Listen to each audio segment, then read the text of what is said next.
Institution develop ಆಗ್ತಾ ಇದೆ ಈ ಜಿಲ್ಲೆಯಲ್ಲಿ. ಗವರ್ಮೆಂಟ್ ಇನ್ಸ್ಟಿಟ್ಯೂಷನ್ ಮುಚ್ತಾ ಇದ್ದಾರೆ, ಹೊಸ ತರ ಬಿಟ್ಬಿಡಿ, ಹಳೆವೇ ಮುಚ್ತಾ ಇದ್ದಾರೆ. ಹಳೆ ಇನ್ಸ್ಟಿಟ್ಯೂಷನ್ನ ಮಣ್ಣು ಮಾಡಿ ಕೋರಿ ಮಾಡಿ ಆ ಪ್ರಾಪರ್ಟಿನ ಎತ್ತಕ್ಕಿಂಡಿ ಮಾಡಲಿಕ್ಕೆ ಪ್ರಯತ್ನ ನಡೆದಿದೆ. ಇದು ಜಿಲ್ಲೆಯಲ್ಲಿ ನಡೀತಾ ಇರುವಂತ ರಾಜಕೀಯ. ಇವತ್ತ ಮತ್ತೆ ಕೇಳ್ತೀವಿ ನಾವು, ಇಬ್ಬರು ಸಚಿವರು ಕೂಡ ಅವ್ರೇನು ಹೇಳಿದ್ರೆ ಅದನ್ನ ಮಾತ್ರ ಉಳಿಸ್ಕೊಳ್ಬೇಕು. ಅವರು ಉಳಿಸ್ಕೊಳ್ತಾ ಇದ್ರೆ ಇಡೀ ಜಿಲ್ಲೆ ಜನ ಗಮನಿಸ್ತಾ ಇದ್ರೆ, ನೋಡ್ತಾ ಇದ್ರೆ ಏನ್ ಕೆಲಸ ಮಾಡ್ತಾ ಇದ್ರೆ ಇನ್ಚಾರ್ಜ್ ಮಿನಿಸ್ಟ್ರು ಮತ್ತು ಶಿವಾನಂದ ಪಾಟೀಲ್ ಅವರು ಕ್ಯಾಬಿನೆಟ್ ನಲ್ಲಿ ಇವ್ರೇನ್ ಚರ್ಚೆ ಮಾಡ್ತಾ ಇದ್ರು ಅಂತ ಇಡೀ ಜಿಲ್ಲೆ ಜನತೆ ಅಬ್ಸರ್ವ್ ಮಾಡ್ತಾ ಇದ್ರು. ಅವ್ರ ಬಗ್ಗೆ ಬರೀ ಹೋರಾಟ ಸಮಿತಿ ಅಲ್ಲ, ಹೋರಾಟ ಸಮಿತಿಯಲ್ಲಿ ನಾವು ಪ್ರಯತ್ನ ಮಾಡ್ತಾ ಇದ್ವಿ. ನಮ್ಗಿಂತ ಮುಖ್ಯವಾಗಿ ಜನಪ್ರತಿನಿಧಿಗಳು ಮಾಡುವಂತ ಕೆಲಸ ಇದು. ನಾವು ಯಾಕೆ ಆರಿಸ್ಕೊಳ್ತೀವಿ ಅವರಿಗೆ?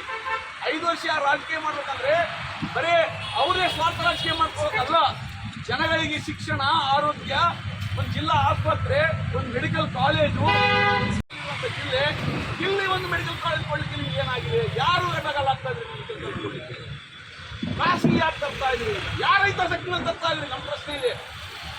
ಕೋವಿಡ್ PPP ಮಾಡೋ ಕಾಲೇಜ್ ಇದು ನಿಗೂಢವಾಗಿದೆ. ನಮ್ಗೆ ಇಲ್ಲಿವರೆಗೂ ಕೂಡ ಇದಕ್ಕೆ ಉತ್ತರ ಸಿಕ್ಕಿಲ್ಲ. ಯಾರು ಅಡ್ಡಗಾಲಾಗ್ತಾ ಇದ್ರೆ? 2018ರಲ್ಲಿ ರಿಪೋರ್ಟ್ ಹೋಗಿದೆ ಏನ್ ಸ್ಟಾರ್ಟ್ ಮಾಡ್ಬೋದು ಅಂತ ಹೇಳಿ. ಬರೀ ಮೆಡಿಕಲ್ ಕಾಲೇಜ್ ಅಲ್ಲ, ಅವ್ರು ಏನ್ ಸ್ಟಾರ್ಟ್ ಮಾಡ್ಬೇಕಂತ ರಿಪೋರ್ಟ್ ಹೋಗಿರುವಂತದ್ದನ್ನ ಫೈಲ್ ಮೂವ್ ಆಗಿಲ್ಲ, ಅದಕ್ಕೆ ಪ್ರಯತ್ನಗಳಾಗಿಲ್ಲ. ಯಾಕಾಗಿಲ್ಲ? ಯಾರು ಮಾಡ್ಬೇಕು ಈ ಕೆಲಸನ? ಹೋರಾಟಗಾರರೆಲ್ಲ ಮಾಡ್ಬೇಕಾಗಿರೋದು, ಜನಪ್ರತಿನಿಧಿಗಳು ಮಾಡ್ಬೇಕು. ಅವ್ರನ್ನ ಆರಿಸಿ ಕಳಿಸಿದ ಅದಕ್ಕೋಸ್ಕರ ಅವ್ರು ಮಾಡಲಾರ ಮಟ್ಟಿಗೆ ನಾವು ಕೂತ್ಕೊಂಡಿವಿ ಇಲ್ಲಿ ಮನೆ ಮಠ ಬಿಟ್ಕೊಂಡು ಬಂದು. ಯಾಕೆ ಈಗಲಾದ್ರೂ ಎಚ್ಚೆತ್ಕೊಳ್ತಾರೆ ಜನಪ್ರತಿನಿಧಿಗಳು, ಜನ ಜಾಗೃತಿ ಆಗ್ತಾರೆ, ಜನ ಒತ್ತಡ ತರ್ತಾರೆ ಅಂತೇಳಿ. ಮತ್ತೆ ಇವ್ರು ಇದೇ ರೀತಿ ಕಂಟಿನ್ಯೂ ಮಾಡಿದ್ರೆ ನೆಕ್ಸ್ಟ್ ಚುನಾವಣೆಯಲ್ಲಿ ಉತ್ತರ ಕೊಡ್ತಾರೆ ಜನ, ಅವ್ರಿಗೆ ಪಾಠ ಕಲಿಸ್ತಾರೆ.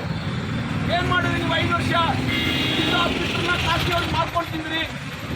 ಒಂದು ಇಂಜಿನಿಯರಿಂಗ್ ಕಾಲೇಜ್ ಇಲ್ಲ, ಇದು ಪಾಠ